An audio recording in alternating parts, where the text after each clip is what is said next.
नमस्कार दोस्तों, स्वागत है आपका मोटिवेशन माइंडसेट मंत्रा में। एक बार एक भिक्षु अपने आश्रम में बहुत सारे शिष्यों को समझा रहे थे कि अगर तुम अपने जीवन में कोई एक लक्ष्य बनाकर उस पर लगातार मेहनत करते रहोगे और उसे पाने का निरंतर प्रयास करते रहोगे तो एक दिन तुम अपने जीवन में उस लक्ष्य को पाने में सफल बनोगे। अगर एक चींटी चाहे तो वो पूरा पहाड़ चढ़ सकती है। ये सुनकर एक शिष्य उठा और बोला, गुरुवर, आपकी कही बातें मुझे सही नहीं लगती। चींटी जैसा कोई छोटा जीव ना तो पहाड़ चढ़ सकता है, और रही बात जीवन की, तो जीवन में सफलता या तो उन्हें मिलती है जिनके माँ बाप धनी होते हैं, या फिर उन्हें जीवन में सफलता मिलती है जिनके पास कोई धनी व्यक्ति का सहारा हो। अन्यथा एक गरीब व्यक्ति जिसके पास कोई ना तो बड़े व्यक्ति का सहारा हो और ना ही धन हो, तो वो चाहे अपने जीवन में कितनी ही मेहनत क्यों ना कर ले, उसे अपने जीवन में कभी सफलता नहीं मिलती। ये सुनकर गुरु ने उस शिष्य को देखा और बाकी सभी शिष्यों से भी पूछा, क्या तुम इसकी बात से सहमत हो? तब सभी शिष्यों ने उस लड़के को देखकर बोला, गुरुवर, इसकी बात में कुछ तो दम है, शायद ये सही कह रहा है। लगातार मेहनत और निरंतर प्रयास से हम अपने जीवन में कुछ भी प्राप्त नहीं कर सकते।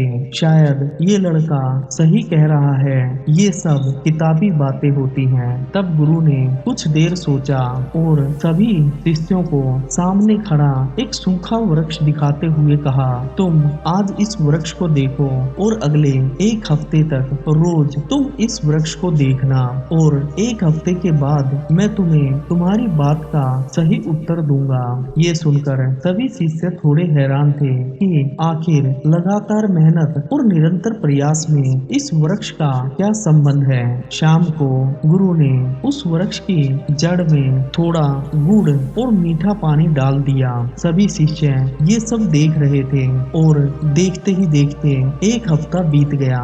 गुरु रोज शाम को उस वृक्ष की जड़ में थोड़ा सा गुड़ और मीठा पानी डाल देते और वापस अपने आश्रम में चले जाते। किसी भी शिष्य को समझ नहीं आ रहा था आखिर गुरु कर क्या रहे हैं। पर एक हफ्ते के बाद सभी शिष्य गुरु के समक्ष बैठे थे और थोड़ी सी हवा चलने के बाद वो वृक्ष धड़ाम से जमीन पर गिर गया।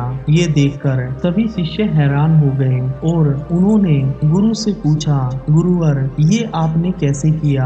आपने तो इस पेड़ को एक हफ्ते से हाथ भी नहीं लगाया है और ना ही हमने किसी ने भी इस वृक्ष को हाथ लगाया है। ये वृक्ष इतनी मजबूती से यहाँ खड़ा था, पर आज थोड़ी सी हवा चलते ही ये वृक्ष कैसे गिर गया? तब गुरु ने कहा, मैं एक हफ्ते तक इसकी जड़ में रोज गुड़ और मीठा पानी डाल देता था। इसकी महक से दीमकों ने इस पेड़ की जड़ में अपना घर बना लिया और दीमकों की लगातार मेहनत और प्रयास का नतीजा है कि उन्होंने इस वृक्ष को जमीन पर गिरा दिया। सोचो, दीमक जैसा एक छोटा जीव जब अपनी मेहनत में कभी कमी नहीं छोड़ता, तो इंसान तो एक बुद्धिजीवी प्राणी है। अगर इंसान लगातार मेहनत करता रहे और निरंतर प्रयास करता रहे तो उसके लिए कोई भी लक्ष्य बड़ा नहीं हो सकता।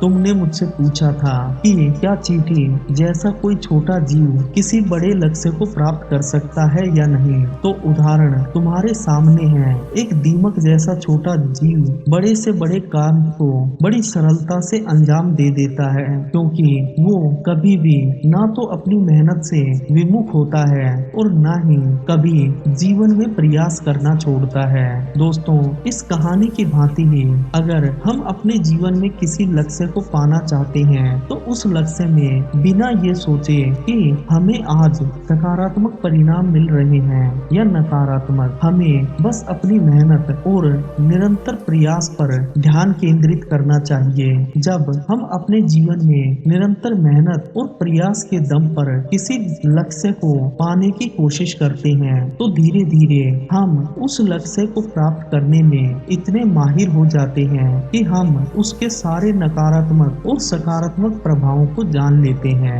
हमें पहले से पता चल जाता है कि कौन सी गलती करने से हमारा लक्ष्य उससे दूर हो जाएगा और कौन से कार्य करने से हम अपने लक्ष्य को जल्दी प्राप्त कर सकते हैं। आज से जो भी तुम अपने जीवन में कार्य कर रहे हो, लगातार मेहनत करते हुए, प्रयास करते हुए, नई नई अपने लक्ष्य को प्राप्त करने की चीजों के बारे में सीखते हुए आगे बढ़ो और देखना सफलता एक दिन तुम्हारे कदमों में होगी। दोस्तों, अगर कहानी अच्छी लगी है तो कहानी को लाइक करें, शेयर करें और अगर चैनल पर नए हैं तो चैनल को अपना प्यार दिखाते हुए सब्सक्राइब करें। जय हिंद दोस्तों।